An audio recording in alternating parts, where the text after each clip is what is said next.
FM plus 89.1 megahertz सुनिरहनुभएका, त्यसै गरी सामाजिक सञ्जालबाट कार्यक्रम हेरिरहनुभएका आदरणीय श्रोता तथा दर्शक महानुभावमा नमस्कार। कार्यक्रम कमल गाउँपालिका वडा नम्बर 6 गतिविधिमा यहाँलाई स्वागत छ। उपस्थित भएको छु म युवराज भट्टराई भने प्राविधिक पाटोमा रहेर प्रविधि संयोजन प्राविधिक मित्रहरू मन्जु डाँगी, सकेन्द्र ताजपुरिया, त्यसै गरी दिपेश किशोर भट्टराईले गरिरहनु भएको छ। कमल 6 ले वडावासी जनतालाई वडामा भएका तथा हुने विविध विकास निर्माण लगायतका गतिविधिको बारेमा जानकारी गराउने उद्देश्यले कार्यक्रम निर्माण गरेको हो। तपाईँ देश विदेश विभिन्न भूभागमा रहेर रेडियो सेट त्यसै गरी अनलाइन मार्फत कार्यक्रम सुनिरहनु भएको छ। रेडियो सेटमा 89.1 मेगाहर्ज छँदैछ। प्रदेश सेटका विभिन्न भूभागमा तपाईले रेडियो सेटबाट नै कार्यक्रम सुन्न सक्नुहुन्छ। रेडियो सेटबाट सुन्न नसकिने क्षेत्रहरूमा हामीले इन्टरनेटको सुविधा भएका स्थानहरूमा अनलाइन मार्फत कार्यक्रम सुन्न सकिने व्यवस्था मिलाएका छौं। अनलाइन मार्फत FM प्लस को प्रसारण सुन्न तपाईले www.fmplusnepal.com नेपाली पात्रो एप्लिकेसन त्यसै गरी हाम्रो पात्रो एप्लिकेसनमा जानुपर्ने हुन्छ। यहाँहरूको सुविधालाई ध्यानमा राखी हामीले कार्यक्रमलाई भिडियो प्रविधिमा निर्माण गरेर सामाजिक सञ्जालबाट पनि प्रसारण गर्दै आएका छौं। सामाजिक सञ्जालबाट कार्यक्रम हेर्न तपाईले Facebook page FM plus 89.1 megahertz Gauradaha Jhapa त्यसै गरी युट्युब च्यानल टिभी प्लस नेपालमा जानुपर्ने हुन्छ।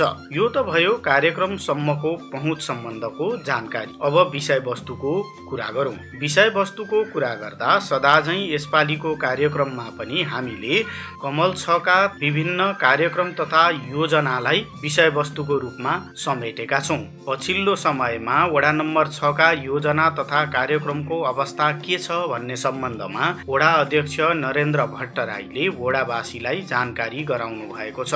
कार्यक्रमको सुरुमा समग्रमा भौतिक विकास निर्माणतर्फ सडक पुल कल्भर्ट जस्ता योजनाहरूको अवस्था वडा नम्बर 6 मा कस्तो छ भन्ने विषयमा हामीले जिज्ञासा राखेका छौं। हाम्रो जिज्ञासाको समाधान गर्दै हुनुहुन्छ वडा अध्यक्ष नरेन्द्र भट्टराई। धन्यवाद। म नरेन्द्र भट्टराई, कमल गाउँपालिका वडा नम्बर 6 को वडा अध्यक्ष। कमल गाउँपालिका वडा नम्बर 6 मा आर्थिक वर्ष 79-80 मा भएका विभिन्न विकास निर्माणसँग सम्बन्धित गतिविधिहरू यहाँको मिडिया मार्फत प्रसारण गर्ने जमर्को जुराइदिनु भएकोमा सर्वप्रथम त यहाँहरूलाई धन्यवाद ज्ञापन गर्न चाहन्छु। हामीले आर्थिक वर्ष 79-80 का लागि विनियोजन गरेका विभिन्न भौतिक पूर्वाधारका क्षेत्रमा विभिन्न बाटा कल्भर्टहरूमा विनियोजन भएका बजेट मध्येबाट अहिले हामीले 90% काम सम्पन्न भइसकेको छ। केही कामहरू अब 8-10 दिनमै सम्पन्न हुने चरणमा अघि बढिरहेका छन् र केही एउटा चाहिँ अब केही भन्दा पनि मर्मत बाटामा खल्डाखुल्टी मर्मत गर्ने काम चाहिँ अब मात्रै सुरु हुन आँट्दैछ र जुन नगरी नहुने बेलैमा काम गरेर सम्पन्न गर्नुपर्ने खालका योजनाहरू लगभग पुरा भइसकेका छन्। अहिले तत्कालै 3टा कल्भर्टहरू अन्तिम चरणमा पुगेका छन् निर्माणको र यी पनि अब 15 दिनभित्रमा सम्पन्न हुनेछन् भने यही 6 नम्बर वार्डमा गाउँपालिका स्तरबाट 2टा छोटो दूरीकै भए पनि 2टा कालोपत्रे योजना परेका थिए। एउटा दहीचोक जीवनचोक सडक खण्ड अन्तर्गत कालोपत्रे थियो, त्यसको काम सम्पन्न भइहरि त्यसको रकमै भुक्तानी भइसकेको छ भने अर्को यही वडा कार्यालयदेखि बाढी मावि जाने बाटामा पनि कालोपत्रेको बजेट विनियोजन भएर काम अघि बढ्दै गएको छ। यसमा बेस लगाउने काम भइसकेको छ। अबको हप्ता दिनभित्रमा यसमा ब्ल्याक टपको काम पनि सम्पन्न हुनेछ। योजनाहरू सोचे अनुसारै अघि बढेका छन् र समयमै सम्पन्न हुनेमा म एकदमै ढुक्क छु। कमल गाउँपालिका वडा नम्बर 6 को वडा कार्यालयलाई व्यवस्थित बनाउनका निमित्त वडा कार्यालय अगाडिको बाटोमा टाइल्स लगाउने कार्य सम्पन्न गरिएको छ। त्यसै गरी अगाडि पनि टाइल्स लगाउने काम गरिएको छ। वडा कार्यालय व्यवस्थित नभएको भन्ने वडावासी सम्मको गुनासोका कारणले गर्दा पनि यो कार्य यसपालि सम्पादन गरिएको छ। वडा अध्यक्ष नरेन्द्र भट्टराई। यो 6 नम्बर वडा कार्यालय पुरानो कार्यालय र अलिकति कार्यालय जस्तो नदेखिरहेको अवस्था र धेरैजना सेवाग्राहीहरूको गुनासो कार्यालय अलिक व्यवस्थित भएन भन्ने आइरहँदाखेरि म आफूले पनि महसुस गरेको हो। तर यहाँभित्र पनि केही बाध्यताहरू थिए। यो मिडिया मार्फत जानकारी नै गराउनै पर्छ। मैले यही कार्यालय भएर पूर्व पश्चिम रेलमार्ग अघि बढेको हुनाले रेल मार्ग तुरुन्तै सञ्चालन होला र हाम्रो कार्यालय पनि तोड्देला भनेर मैले गर्दैका कामहरूलाई रोकेको थिएँ। तर अब अहिलेको यो वर्तमान देशको परिस्थिति, राजनैतिक परिस्थितिलाई हेर्दाखेरि यो रेल मार्ग तत्कालै सुरु हुने अवस्था मैले देखिनँ र सोही निष्कर्षका आधारमा गाउँपालिकामा पनि अलिकति कार्यालयलाई व्यवस्थित गर्नुपर्छ भनेर 10 लाख रुपियाँ बजेट विनियोजन गरिएको थियो। त्यही मध्येबाट अगाडि यहाँले देखिसक्नुभयो, अगाडि गेटबाट यहाँ कार्यालयसम्म आउने बाटो एउटा टाइल मार्बल ओछ्याइएको छ, ब्लक टाइल ओछ्याइएको छ। त्यस्तै अगाडि पनि व्यवस्थित गरिएको छ र त्यहाँ यस कार्यालयमा आउने सेवाग्राही लगायत चाहिँ सम्पूर्ण सेवा कर्मचारीहरूलाई चिया नास्ता खानाको लागि 2टा त्यहाँ चिया दोकान छन्। तिनीहरूलाई पनि अलिकति व्यवस्थित कन्जस्टेड भइरहेको, उनीहरूलाई पछाडिपट्टिबाट त्यहाँ किचनको व्यवस्थापन गर्ने र त्यहाँ अलग्गै किचन बनाइदिएपछि खाजा नास्ता खानालाई पनि सहज हुने गरी र अगाडि बोर्ड नभएको, वडा कार्यालयको बोर्ड नभएको, यी सबै कामहरू गर्नको लागि 10 लाख रुपियाँ बजेट विनियोजन भएको थियो र त्यही बजेट मार्फत यो काम लगभग सम्पन्नको चरणमा पुगेको छ र अब चाहिँ वडा अलिक व्यवस्थित जस्तो देखिएको छ। कमल गाउँपालिका वडा नम्बर 6 मा सामाजिक सुरक्षा भत्ता ब्याङ्किङ प्रणालीबाट वितरणको व्यवस्था मिलाइएको छ। तथापि वडावासी ज्येष्ठ नागरिक बुवा आमाहरू त्यसै गरी सामाजिक सुरक्षा प्राप्त गर्ने अन्य समुदायलाई सहज होस् भन्ने उद्देश्यले एक दिन सधैँ वडा कार्यालय परिसरमै सामाजिक सुरक्षा भत्ता वितरणको व्यवस्था मिलाइएको छ। ब्याङ्कले यो व्यवस्था मिलाएको छ भने वडा कार्यालयले हर तरहले यसका निमित्त सहजीकरण गर्दै आएको छ। सामाजिक सुरक्षा भत्ता कमल 6 मा हिजो वितरण गरिएको छ। समग्र वडावासीलाई वडा कार्यालयसम्म आएर भत्ता प्राप्त गर्न सहज हुने अवस्था पनि छ। वडा अध्यक्ष नरेन्द्र भट्टराई, सामाजिक सुरक्षा भत्ता हामीले निर्वाचित भएर आएदेखि नै ब्याङ्क मार्फतै भए तापनि हामीले एनएमबी ब्याङ्कसँग प्रत्येक वडामा एक दिन चाहिँ वडामै गएर जनतालाई ब्याङ्कले नै भत्ता वितरण गरिदिनुपर्छ भन्ने हाम्रो सम्झौता अन्तर्गतै एनएमबी ब्याङ्कले प्रत्येक वडालाई सेड्युल मिलाएर वडामै भत्ता वितरण गर्दै आइरहेको हुनाले हाम्रो यस 6 नम्बर वडा कार्यालयमा पनि हाम्रो यो कार्यालय एकदमै सेन्टरमा परेको हुनाले यहाँ एक दिन भत्ता वितरण हुने कार्यक्रम हुन्छ र हाम्रो यो 6 नम्बर वडा अन्तर्गत सामाजिक सुरक्षा भत्ता प्राप्त गर्ने लाभग्राहीहरू 825 जना हुनुहुन्छ। त्यसको लगभग तपाईको 60-65% चाहिँ यहीँबाट चाहिँ यो भत्ता लिनुहुन्छ। ब्याङ्कमा गएर त्यो झन्झट गर्नेतिर जानुहुन्न। त्यसका लागि हाम्रो चाहिँ अब यहाँ सेवाग्राहीहरूको चाप अलिक बढी हुन्छ। केही व्यवस्थापन गर्न अलिक कठिन भए तापनि बरु यहीँ आएर लाइनमा बस्ने, बरु पर्खिने तर ब्याङ्कमा नजाने भन्ने सेवाग्राहीहरूको एउटा जुन चाहना छ र त्यसलाई अहिलेसम्म हामीले वडा मार्फतै वितरण गरिरहेका छौँ र अहिलेसम्म त्यस्तो ठुलो समस्या पनि आइलागेको छैन र हामीले यो सालको पनि सामाजिक सुरक्षा भत्ता वडाबाटै वितरण गरिसकेका छौँ। कमल गाउँपालिका वडा नम्बर 6 लाई बालमैत्री वडा घोषणा गर्नका निमित्त प्राय सबै मापदण्डहरू अगाडि नै पूरा गरिसकिएको अवस्था हो। यद्यपि प्राविधिक कारणले कमल गाउँपालिकाका केही वडालाई बालमैत्री घोषणा गर्न बाँकी रहेको र अहिले बालमैत्री घोषणाका सूचकहरूको सन्दर्भमा पुनर्ताजगी गर्ने कार्यक्रमहरू अगाडि बढिरहेको अवस्था छ र चाँडै वडालाई बालमैत्री घोषणा गरिने वडा अध्यक्षज्यूले जानकारी गराउनु भएको छ। वडा अध्यक्ष नरेन्द्र भट्टराई, हाम्रो कमल गाउँपालिकालाई बालमैत्री गाउँपालिका घोषणा गर्ने नीति अन्तर्गत हामीले विभिन्न वडाहरूलाई घोषणा गरेर हाम्रो 1 नम्बर 6 नम्बर वडाहरू घोषणा हुन बाँकी भइरहेको अवस्थामा हाम्रा ती सूचकहरू पुरा गर्ने अभिमुखीकरण कार्यक्रम गर्ने हामीले पहिले नै काम सम्पन्न गरिसके तापनि केही प्राविधिक कठिनाइले घोषणा हुन बाँकी रहिरहेको अवस्थामा हामीले यो बजेटमा पनि बालबालिकाको शीर्षकबाट पुनः यसलाई पुनर्ताजगी गराएर बालमैत्रीको बारेमा पुनर्ताजगी गराउने काम अहिले भइरहेको छ। हाम्रो वडा स्तरीय बाल सञ्जाल मार्फत अहिले यो कार्यक्रमहरू चलिरहेको छ र अब हामी यसलाई चाहिँ यही जेठ महिनाभित्रमै म्याक्सिमम भनेको जेठ महिनाभित्रमै हामी 6 नम्बर वडालाई पनि बालमैत्री वडा घोषणा गर्ने गरी लागिरहेका छौँ र त्यही अनुसारको हाम्रो काम अघि बढिरहेकै छ। पुनर्ताजगीको कार्यक्रम विद्यालय स्तरमा र टोल स्तरमा बाल क्लबकै भाइ बहिनीहरू मार्फत के हो त यो बालमैत्री के हो भन्ने विषय हिजो चाहिँ बालमैत्रीका सूचकहरू जुन 51वटा सूचकहरूको बारेमा जनतालाई सुसूचित गर्ने काम भएको थियो, तिनीलाई फेरि अब अहिले रिकल गर्नुपर्ने अवस्था भएकोले बाल क्लबकै भाइ बहिनीहरू आफै लागेर अहिले चाहिँ विद्यालय स्तरीय र टोल स्तरीय कार्यक्रम गर्दै पुनर्ताजगी गराउने काम भइरहेको छ। बालमैत्रीका अब सबै पूर्वाधारलाई 100% पुर्याएर गर्छु भन्दा त काहीँ पनि सम्भवै छैन। यसमा अब ती सूचकहरू पनि कुनै चाहिँ 100% हुनुपर्ने, कुनै चाहिँ 75% भए पनि हुन भन्ने नै क्राइटेरिया छन् र त्यो आधारमा हेर्दाखेरि हामी अब चाहिँ घोषणा गर्न पुग्ने गरी हाम्रो चाहिँ सूचकहरूले क्राइटेरियामा पुगेका छौँ। आदरणीय श्रोता तथा दर्शक महानुभाव, बालमैत्री वडा घोषणा सम्बन्धको यो जानकारी पछि कार्यक्रममा अब भने छोटो विश्राममा जाने बेला भएको छ। विश्राम पछि उपस्थित हुने नै छौँ। FM+ सुन्दै रहनुहोला, सामाजिक सञ्जालबाट कार्यक्रम हेर्दै रहनुहोला।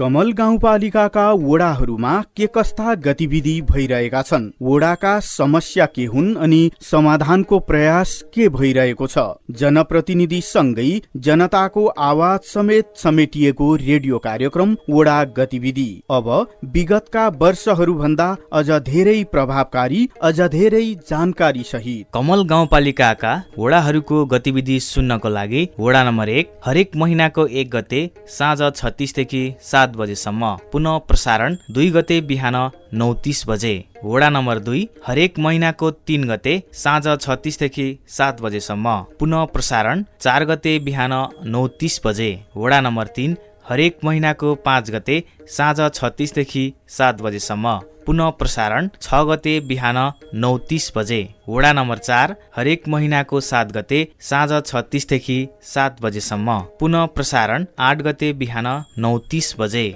वडा नम्बर 5 हरेक महिनाको 9 गते साँझ 36 देखि 7 बजेसम्म, पुनः प्रसारण 10 गते बिहान 9:30 बजे। वडा नम्बर 6 हरेक महिनाको 11 गते साँझ 36 देखि 7 बजेसम्म, पुनः प्रसारण 12 गते बिहान 9:30 बजे। वडा नम्बर 7 हरेक महिनाको 13 गते साँझ 36 देखि 7 बजेसम्म, पुनः प्रसारण 14 गते बिहान 9:30 बजे।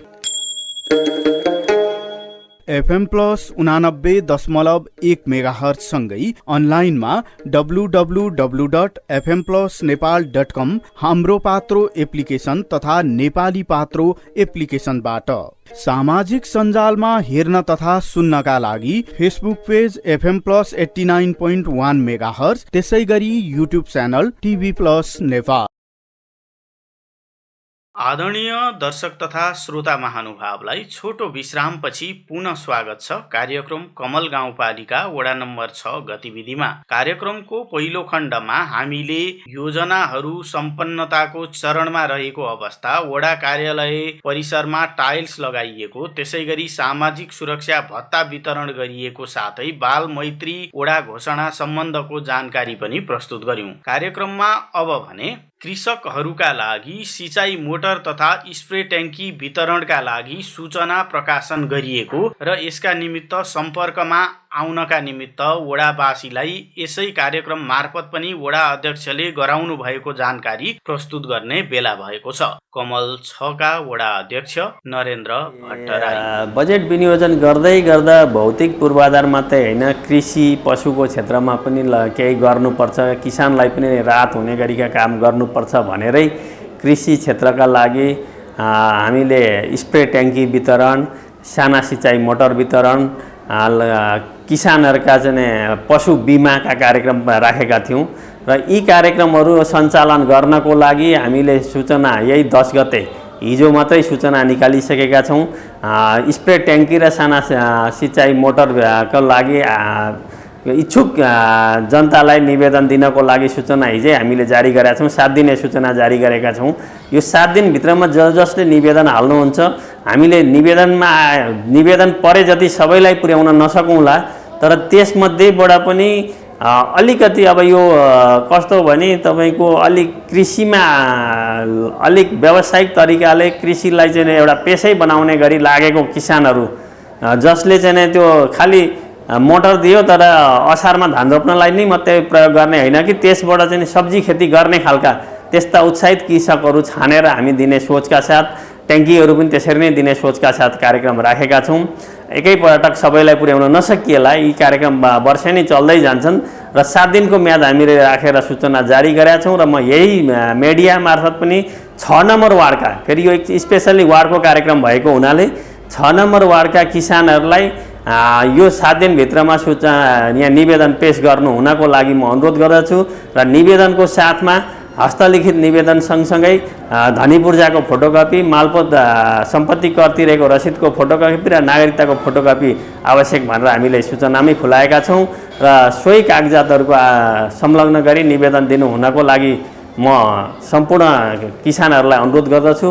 त्यस्तै गरेर हामीले पशु बिमा कार्यक्रम पनि अब तत्कालै चाहिँ सञ्चालन गर्ने गरी निर्णय गरिसकेका छौँ। र अब तपाईँहरूको घर टोलमा पशु बिमा गर्नको लागि पनि यो एक घर एक पशु बिमा कार्यक्रम अन्तर्गत हामीले अघि बढाएका छौँ।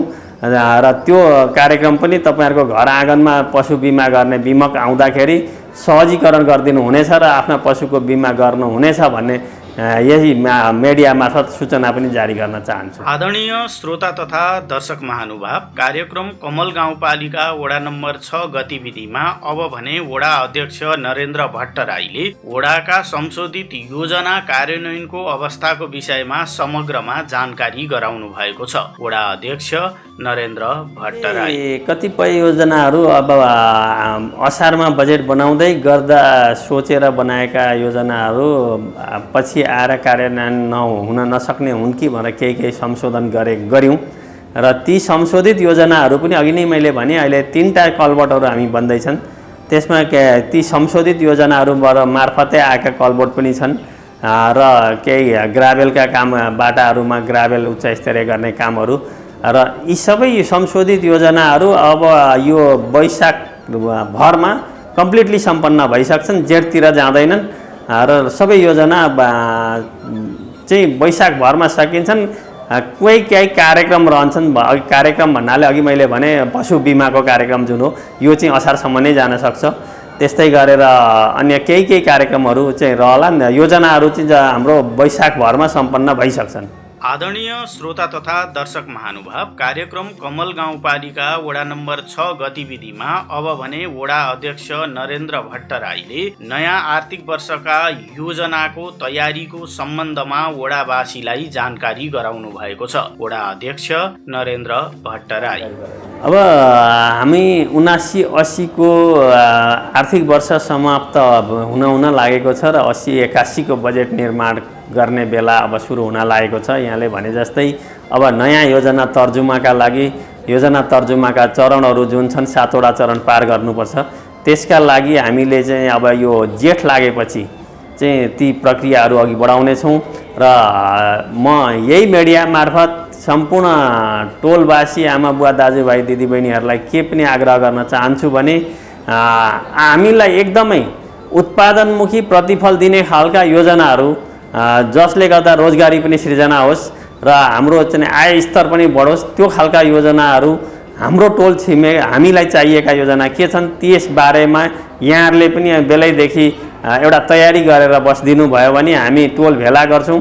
टोल भेलामा ती कुराहरू आइदिए भने अनि त्यसलाई हामीले सम्पूर्ण 9वटा टोल छन् अहिले 6 नम्बर वार्डमा 9वटै टोलबाट चाहिँ ती सङ्कलन गरेर अनि हामी प्राथमिकीकरण गरेर कुन योजनालाई पहिलो प्राथमिकता दिने, कुन योजनालाई दोस्रो भनेर हामी प्राथमिकीकरण गरेर त्यसरी बजेट निर्माण गर्ने चरणमा लाग्नेछौँ, जसले गर्दा सम्पूर्ण जनताको भावनालाई समेटेर बजेट निर्माण गर्नमा सहयोग पुग्नेछ।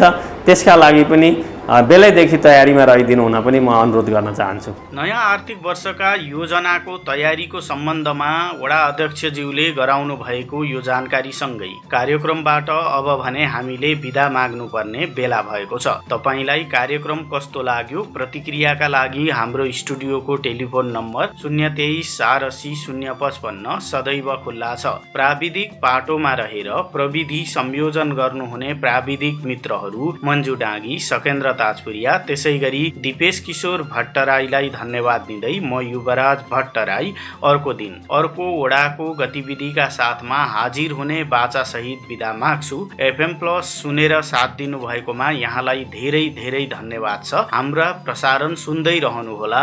हवस् त, नमस्कार।